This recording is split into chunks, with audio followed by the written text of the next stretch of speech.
Once upon a midnight dreary, while I pondered, weak and weary, over many a quaint and curious volume of forgotten lore, while I nodded, nearly napping, suddenly there came a tapping, as of someone gently rapping at my chamber door. "'Tis some visitor," I muttered, tapping at my chamber door. Only this and nothing more. Distinctly I remember, it was in the bleak December, and each separate dying ember wrought its ghost upon the floor. Eagerly I wished the morrow.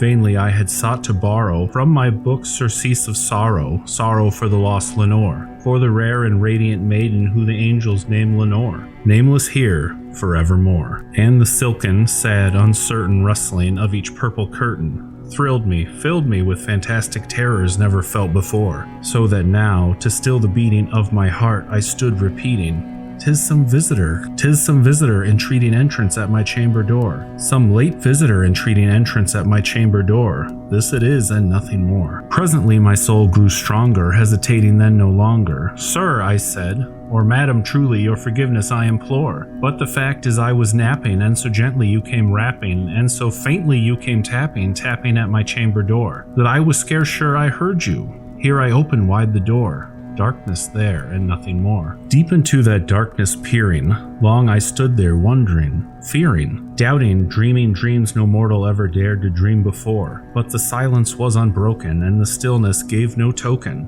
and the only word there spoken was the whispered word, Lenore. This I whispered, and an echo murmured back the word, Lenore. Merely this, and nothing more. Back into the chamber turning, all my soul within me burning, soon again I heard a tapping somewhat louder than before. "Surely," I said, "surely this is something at my window lattice. Let me see then what thereat is, and this mystery explore. Let my heart be still a moment, and this mystery explore. 'Tis the wind, and nothing more." Open here I flung the shutter, when with many a flirt and flutter, in there stepped a stately raven of the saintly days of yore. Not the least obeisance made he, not a minute stopped or stayed he, but with mine of lord or lady perched above my chamber door, perched upon a bust of Pallas just above my chamber door, perched and sat, and nothing more. Then this ebony bird beguiling my said fancy into smiling, by the grave and stern decorum of the countenance it wore. "Though thy crest be shorn and shaven, thou," I said, "art sure no craven, ghastly grim and ancient raven wandering from the nightly shore. Tell me what thy lordly name is on the night's Plutonian shore." Quoth the raven, "Nevermore." Much I marveled this ungainly fowl to hear discourse so plainly, though its answer little meaning, little relevancy bore. For we cannot help agreeing that no living human being ever yet was blessed with seeing bird above his chamber door, bird or beast upon the sculptured bust above his chamber door, with such name as Nevermore. But the raven, sitting lonely on his placid bust, spoke only that one word, as if his soul in that one word he did outpour. Nothing farther than he uttered, not a feather than he fluttered, till I scarcely more than muttered, "Other friends have flown before. On the morrow he will leave me, as my hopes have flown before."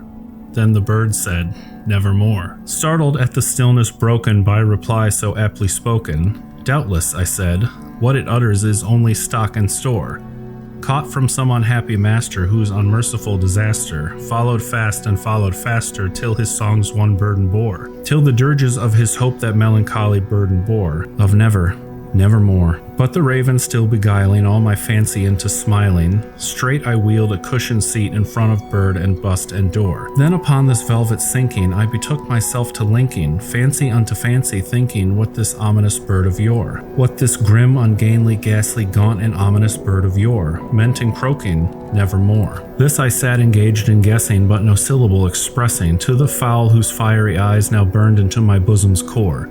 This and more I sat divining, with my head at ease reclining on the cushion's velvet lining that the lamplight gloated o'er, but whose velvet violet lining with the lamplight gloating o'er she shall press, nevermore. Then, methought, the air grew denser, perfumed from an unseen censer, swung by seraphim whose footfalls tinkled on the tufted floor. "Wretch," I cried, "thy God hath lent thee, by these angels he has sent thee, respite, and nepenthe from thy memories of Lenore. Quaff, oh quaff this kind nepenthe, and forget this lost Lenore." Quoth the raven, "Nevermore." "Prophet," said I, "thing of evil, prophet still if bird or devil, whether tempter sent or whether tempest tossed thee here ashore. Desolate yet all undaunted, on this desert land enchanted, on this home by horror haunted, tell me truly, I implore. Is there balm in Gilead? Tell me, I implore. Quoth the raven, nevermore. Prophet, said I, thing of evil, prophet still if bird or devil, by that heaven that bends above us, by that God we both adore. Tell this soul with sorrow laden, if within the distant Aden, it shall clasp a sainted maiden whom the angels name Lenore. Clasp a rare and radiant maiden whom the angels name Lenore. Quoth the raven,